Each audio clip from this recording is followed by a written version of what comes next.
e o tema de hoje é: Jesus é a justificação do pecador. Nosso texto base está no livro de Atos dos Apóstolos, capítulo 13, versículo 39, diz assim a palavra de Deus: E de tudo o que, pela lei de Moisés, não pudestes ser justificados, por ele é justificado todo aquele que crê. No primeiro sábado, após chegarem a Antioquia da Persídia, Paulo e seus companheiros caminharam-se à sinagoga. Depois da leitura da lei e dos profetas, os chefes da sinagoga convidavam Paulo, juntamente com o que estavam ali, para dizer alguma palavra de exortação ou de consolo para os que estivessem ali presentes. Paulo então levantou-se e falou. Paulo vai enviar a eles uma mensagem. O resumo do seu discurso é dado mais em um tanto extenso, provavelmente para mostrar a espécie de sermão que se costumava a pregar nas sinagogas. Narrou o livramento que Deus operara em prol do povo de Israel por ocasião do êxodo e esboçou-lhes a história de Moisés a Davi. Depois passou de Davi ao prometido Messias da sua descendência, declarando que este Messias prometido aparecera nos seus dias na pessoa de Jesus, cuja morte e bem atestada ressurreição provaram ser ele o Messias predito nas escrituras hebraicas. Como Pedro em Pentecostes argumentou que as palavras do Salmo 16, versículo 10, não permitirás que o seu santo veja a corrupção, não podiam aplicar-se a Davi, pois Davi viu a corrupção, mas ao descendente de Davi, que naqueles últimos dias, segundo fora evidente, ressurgira dos mortos. O sermão findou com a aplicação à situação presente do aviso do profeta Abacuque, às vésperas da invasão dos caldeus. Vede, ó desprezadores, maravilhai-vos e desvanecei. Paulo está chamando a atenção que este descendente de Davi, conforme a promessa, ele foi levantado por Deus para ser o Salvador de Israel. Deste mesmo o qual primeiramente João veio pregando e anunciando o batismo do arrependimento. Este João mesmo que ele testifica do versículo 24 e 25, ele fala que João mesmo, quando completava a sua carreira, vai dizer que ele não era o Cristo, mas que viria aquele de qual ele, João, não seria digno de desatar as sandálias dos pés. E que este homem, conforme ele diz no verso 27, por não terem conhecido a este, os que habitavam em Jerusalém e os seus príncipes condenaram-no, cumprindo assim as vozes dos profetas que se lê todos os sábados. Condenaram Jesus porque não o puderam crer, mas ao fazerem isso, estão cumprindo na verdade com as escrituras que eles mesmos ensinavam e pregavam todos os sábados. Preste atenção, Paulo está em defesa da ação de Jesus Cristo como provedor da salvação e como causa da justificação de Deus. Ele continua dizendo que, embora este Cristo tenha sido condenado sem nenhuma causa de morte, ele fala no versículo 28, mas ele repete ainda a ideia de que isso era necessário para que se cumprisse as escrituras. Versículo 29 ele fala isso, para que então, por este, possamos anunciar a remissão dos pecados. É exatamente o que ele fala no versículo 38.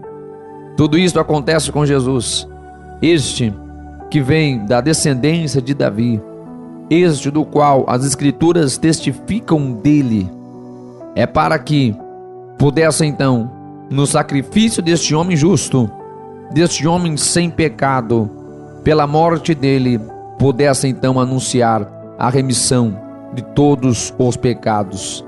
E para que, conforme o texto que nós lemos, versículo 39, onde temos o ápice do discurso de Paulo, e de tudo o que pela lei de Moisés não pudestes ser justificados, por ele, por quem? Por Jesus, todo aquele que crê é justificado. Paulo está dizendo da ineficácia da lei, que embora cumprisse o seu papel, que em outros momentos Paulo vai dizer que seria simplesmente para mostrar o pecado e fazer o homem conhecer o pecado, mas não seria eficiente para justificar.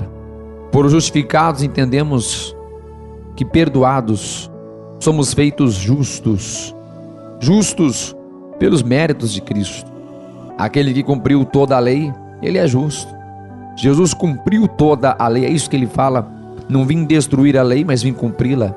Ele vem cumprir para poder dar a justiça da lei àqueles que recebem a ele como razão da sua salvação. Preste atenção, quando falamos de justificação, falamos sim de algo que vem juntamente com o perdão dos pecados. Paulo defende esta ideia da justificação todo o tempo. Em suas epístolas a Romanos ou a Gálatas, Paulo sempre está defendendo a ideia da justificação que é vivida através da fé, como um presente da graça de Deus, a ação redentora de Deus em favor daquele que acredita no Senhor Jesus Cristo. Eis aqui, ouvinte, as boas novas do Evangelho do Senhor Jesus, o perdão de pecados e a liberdade da culpa. Quando falamos de remissão, falamos do perdão dos pecados, daquilo que nos condenaria, daquilo que nos desabonaria diante de Deus. Agora somos perdoados, isso é remissão. E também através deste justo, que como Paulo defende no seu discurso, daquele que ninguém achou culpa nele, mas foi condenado para cumprimento das Escrituras, é por este sacrifício que somos justificados, ou seja, é por ele que nós vivemos a liberdade, temos a liberdade da nossa culpa, mediante a fé em Jesus Cristo. Estas boas novas do Evangelho é para mim e para você. Você já recebeu o perdão de Deus? Como você se sente ao receber o perdão do Senhor, ao entender que você está justificado diante do Senhor, da morte e ressurreição de Jesus? Duas bênçãos resultam para a nossa vida: remissão dos nossos pecados e a justificação da nossa situação diante de Deus. Embora a lei de nada justifique, como eu disse, a lei foi o aio que conduziu os filhos da promessa até alcançarem a maturidade. Aio é meio intermediário, até que chegasse a plenitude dos tempos em que o povo de Deus entenderia e receberia o Evangelho, e este Evangelho fosse recebido e cumprisse o seu propósito com toda a eficácia através da pessoa do nosso Senhor Jesus Cristo. Paulo conclui nos versículos 40 e 41 com uma advertência extraída de Abacuque, capítulo 1, versículo 5.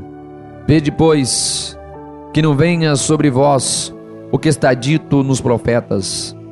Vede, ó desprezadores, e espantai-vos e desaparecei, porque opera uma obra em vossos dias, obra tal que não crereis se alguém vô-la contar. O que Paulo está advertindo através da própria escritura que eles criam e pregavam todos os sábados, conforme nós já lemos, o que ele está dizendo é claro: Jesus Cristo é o meio eficaz da graça de Deus, visto que a lei não pode justificar. Nós entendemos que há uma remissão de pecados sendo disponibilizada através do sangue inocente derramado no madeiro. Mas os profetas também advertiam que se o povo de Deus não se arrepender, uma grande tragédia lhe sobrevirá. E nós sabemos que não há uma tragédia pior do que ser ausentado de Deus pela eternidade. Tem pessoas que servem a Deus por medo do inferno. Eu tenho certeza que muito pior do que se pensar em inferno e pensar em lago de fogo ardente. Muito pior do que pensar nisso é pensar em estar ausente de Deus na eternidade, não poder desfrutar da presença de Deus na eternidade. Não há nada pior do que isto. Ao concluir o seu discurso, nós observamos no capítulo 42, aqui do texto de Atos, capítulo 13, que esta nova e hesitante mensagem criou uma grande agitação naquele povo. Depois do culto na sinagoga, muitos dos ouvintes de Paulo mostraram-se desejosos de aceitarem a sua mensagem. Preste atenção, haviam ali pessoas, o texto não nos mostra especificamente quem eram aquelas pessoas. Se eram judeus, se eram gentios, era o povo. Uma coisa eu sei, a mensagem que vem a partir de Jesus Cristo, ela é para alcançar judeus, gregos, gentios, sem classe social ou demanda cultural. O importante é eu e você entender hoje que este Jesus, este Cristo, ele foi morto.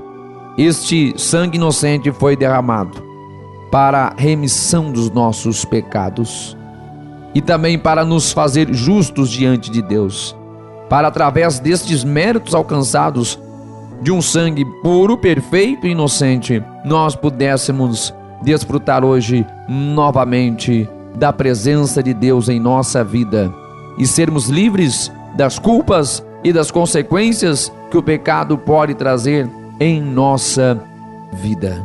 Se aproprie da graça de Deus nesta oportunidade. Receba Cristo na tua vida. Receba o perdão dos seus pecados. A sua história será diferente a partir do momento que a justiça de Deus operar na sua vida, que a justificação de Deus acontecer na tua vida. Que Deus abençoe. Esta foi mais uma meditação dentro do programa A Voz da Libertação.